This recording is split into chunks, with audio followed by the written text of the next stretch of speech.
Un prix ivoirien d'écriture dédié aux lycées et collèges en Côte d'Ivoire, c'est le sujet de cet entretien. Que vise ce prix et surtout quel impact a sur l'éducation nationale? Bienvenue à tous et surtout bienvenue à monsieur Noël Blé. Il est consultant senior et président du prix, du futur prix on le dira. Bonjour monsieur Oumou. Avec vous, nous verrons l'importance de l'écriture de façon générale pour tout élève, tout étudiant, mais nous parlerons d'un prix que vous initiez. La première question, c'est d'avoir votre avis de façon générale en Afrique, pas forcément la Côte d'Ivoire, sur le niveau d'écriture des élèves. Alors, en fait, comme je l'ai dit, le niveau d'écriture de manière générale en Afrique, il faut reconnaître qu'il n'est pas aussi de qualité. Les raisons sont assez énormes, mais de manière générale, on reconnaît qu'on n'écrit pas très bien que ça. On écrit assez mal et on va discuter des raisons. Pourquoi est-ce qu'on n'écrit pas aussi bon? Pourquoi le niveau d'écriture en Afrique et en Côte d'Ivoire de manière particulière n'est pas aussi parfait que ça? C'est vrai qu'on ne veut pas peindre un tableau assez sombre, mais est-ce que vous pensez qu'il y a quelques années de cela, c'était meilleur?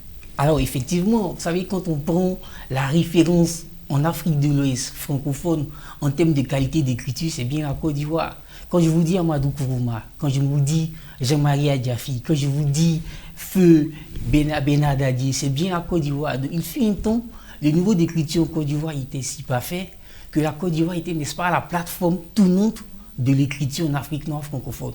Malheureusement, hélas, pour plusieurs raisons, on s'est rendu compte que le niveau d'écriture a baissé, le niveau d'éducation de manière générale en Côte d'Ivoire a baissé. Et c'est pour cette raison d'ailleurs que nous initions un prix afin de redonner à la Côte d'Ivoire son lustre d'antan. D'accord, on parlera tout à l'heure du prix, mais pourquoi le niveau d'écriture a tant baissé selon vous? Alors, écrire, c'est pas aussi facile que ça. D'abord, pour être un bon écrivain, il faut avoir été un bon lecteur. Vous savez, tous ceux qui aujourd'hui proposent des tests, qui proposent des recueils, qui proposent des manuscrits, c'est des personnes qui, à l'origine, sont de très bons lecteurs. Alors, le problème en Côte d'Ivoire, de manière générale, c'est qu'on a constaté que les Ivoiriens ne lisent pas, ou ils ne lisent suffisamment plus pour, après, produire des tests de qualité. Alors, quelles sont les raisons? Les raisons sont assez énormes, les raisons sont diverses. Si, par exemple, on se réfère à l'école, on a en Côte d'Ivoire, malheureusement, parfois, dans certaines écoles, on n'a pas de bibliothèque. Alors, la bibliothèque, c'est le lieu par excellence, Ouais. Où on va vers les livres, où on se concentre au niveau des livres. Mais si on a des écoles où on n'a pas de bibliothèque, mais ne vous étonnez pas qu'on ne puisse pas trouver dans ces écoles-là de bons écrivains. D'accord, parlons un peu de la technologie, du téléphone portable. On s'est dit que c'est une technologie évoluée qui devrait en principe aider. Mais le phénomène des SMS, est-ce que cela ne contribue pas à la déchéance aussi de l'écriture? Ah non, pas vraiment. Ce qu'il faut retenir, c'est qu'en fait, les SMS se situent dans un cadre beaucoup plus large, qui est l'avènement du numérique. Alors, est-ce que le numérique est néfaste, n'est-ce pas, pour l'éducation d'une personne? Moi, je ne pense pas. Maintenant, la difficulté ou la bonne question, c'est de savoir, mais comment est-ce qu'on utilise le numérique? Est-ce que quand un événement se produit ou quand il y a quelque chose de bien de nouveau, est-ce qu'on appelle l'intelligence positive? C'est-à-dire être capable d'utiliser cet événement-là afin de s'instruire, de s'auto-instruire, d'user le bon usage de la chose. Le problème aujourd'hui, c'est qu'on constate que nos élèves ont le numérique, ce qui veut dire que normalement, ils devaient être des élèves beaucoup plus intelligents que ceux qui avaient autant des indépendances. Mais malheureusement, on constate aujourd'hui que nos élèves ont certes le numérique, mais ils n'ont pas le bon usage du numérique. Alors, à qui la faute? La faute aux élèves d'abord, ensuite aux parents d'élèves, et puis ensuite au système éducatif. Il faut utiliser le numérique de sorte à ce que nos élèves puissent s'y appuyer et puis produire de bonnes choses. Aujourd'hui, si vous voulez être très intelligent, très cultivé, très instruit, mais c'est beaucoup plus facile que dans 20 ans, dans 30 ans, il y a 30 années de cela. Mais pourquoi est-ce qu'on n'utilise pas le numérique à bon escient? Je vais vous donner un exemple concret. Quand vous envoyez une SMS sur un portable IP, qu'est-ce qui se produit? On vous fait on vous propose des mots. Vous avez là la possibilité d'améliorer votre orthographe et de réfléchir à vous-même pour proposer le bon mot.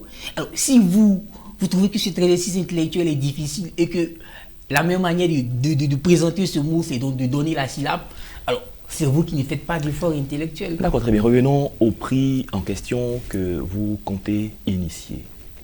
Pourquoi un tel prix? Alors, le prix, nous l'avons dit, le prix vient avec pour objectif de susciter un intérêt au goût de l'écriture. Comme on ne lit pas suffisamment, on ne peut pas produire. Alors l'idée de ce prix, naturellement, c'est de susciter un goût de l'écriture, mais au niveau des lycées et collèges. Pourquoi? Parce que l'école est par excellence le meilleur endroit où on peut susciter un goût, une volonté de vouloir écrire. Mais si déjà dans nos écoles, on n'a pas des activités extrascolaires assez intéressantes, vous comprenez que voilà, on n'aura pas ce type. Ce prix, en fait, il vient juste pour répondre à la problématique de qu'est-ce qu'on propose en termes d'activités extrascolaires dans nos écoles. Nous, on pense qu'un concours d'écriture, c'est beaucoup plus intéressant qu'à longueur de journée qu'un concours de musique. Et bon, ça, on en discutera certainement à d'autres occasions, mais les lycées et collèges, pourquoi?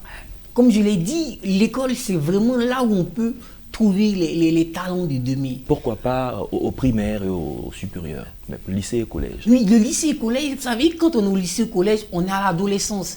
Et à l'adolescence, on dégage les premières aptitudes intellectuelles. Vous savez, quelqu'un qui sera demain médecin, qui sera demain ingénieur, il va développer des aptitudes en sciences, par exemple. Mais quelqu'un qui demain sera un très bon littéraire, un très bon écrivain, un très bon avocat, déjà dès le lycée, il aura cette aptitude-là à être beaucoup plus intéressé par ces matières littéraires qui tournent autour de la langue et autres. Nous, ce que nous cherchons au travers de ce prix, c'est de trouver des élèves qui ont des fortes habitudes littéraires et qui veulent demain devenir des grands noms de l'écriture, comme l'ont été par exemple un certain Vénonce Kono, comme l'ont été un Jean-Marie Adjafi, comme l'ont été un Benadadi. C'est possible. Et si nous pensons que si très tôt nous détectons ces élèves-là, mieux nous aurons la possibilité donc de les manager, de les coacher et nous les mettrons en concentration et nous les informons auprès des vrais concours d'écriture internationaux qui existent. Malheureusement, s'il n'y a pas un concours très tôt pour détecter ces talents-là, vous verrez qu'avec le temps, ces talents-là vont se perdre. Est-ce que ce genre de concours seront à l'image des Miss Mathématiques, des concours de sciences, de physique qu'on a l'habitude de voir en Afrique? Oui, bien sûr, puisque ça va dans la même logique, trouver des activités extrascolaires positive, n'est-ce pas, sur l'école. Mais nous, on va essayer à notre manière de trouver certaines particularités afin qu'on puisse vraiment, dans le sens de l'écriture, nous distinguer un peu des concours Miss Mathématiques et des concours de sciences. D'accord. Mais ça va dans le même esprit. Qu'entendez-vous mettre concrètement dans le contenu de ce concours? Alors, c'est un concours assez spécifique. La grande particularité, c'est que ce n'est pas notre idée. Comme je l'ai dit, en fait, ce concours, c'est une idée, c'est un concours français que nous, on veut adapter au lycée et collège. Il s'agit du PGE, le prix du jeune écrivain de langue française. Donc, c'est un concours international auquel moi, j'ai eu connaissance quand je fréquentais l'Institut français. Et donc, moi, j'ai participé au concours en tant qu'étudiant. Mais l'idée, c'est que nous, on veut reproduire ce concours au niveau des lycées et collèges, de sorte à ce que nos amis des lycées et collèges aient connaissance de l'existence d'un grand concours international. Et puis, une fois le bac en poche, ils puissent compétir, de sorte à ce qu'on ait des Ivoiriens qui puissent, n'est-ce pas, remporter ce prix quand ils seront beaucoup plus adultes. Voilà. Est-ce qu'il y a des critères, c'est vrai que le concours n'a pas encore lieu, mais est-ce qu'il y a des critères, des types de personnes qui sont appelées à participer, ou tout le monde? Ah si. Pour faire un concours de qualité, il faut quand même faire une certaine sélection. Alors, nous sommes à la phase pilote de notre projet. Donc, nous avons sélectionné 15 établissements dans 5 villes. Alors, Abidjan, Yamoussoukro, Iré, Séguéla et Aboissou. Au sein de ces 5 villes, nous avons sélectionné 15 établissements qui, eux, vont nous produire 15 meilleurs élèves.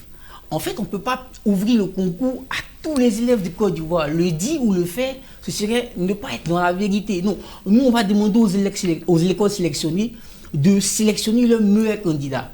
Et ce sont ces meilleurs candidats-là qui vont nous proposer leurs meilleurs tests. Et on aura 225 tests à l'issue de ce concours-là. Alors, ce qu'il faut spécifier, c'est que pour notre concours, il n'y a pas de thème imposé. C'est vraiment ça l'innovation. Parce que nous supposons que si on impose un thème, nous limitons la réflexion de nos élèves.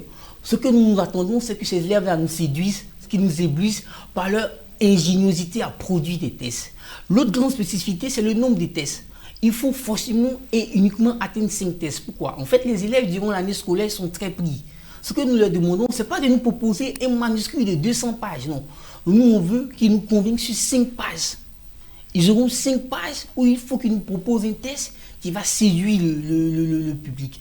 Et puis, la bonne nouvelle, c'est que l'ensemble de ces tests-là, donc les 10 meilleurs tests, seront retenus, seront recueillis dans un recueil qu'on va proposer et qui seront valides. C'est-à-dire que déjà, les élèves, ils vont percevoir ce qu'on appelle les droits d'auteur.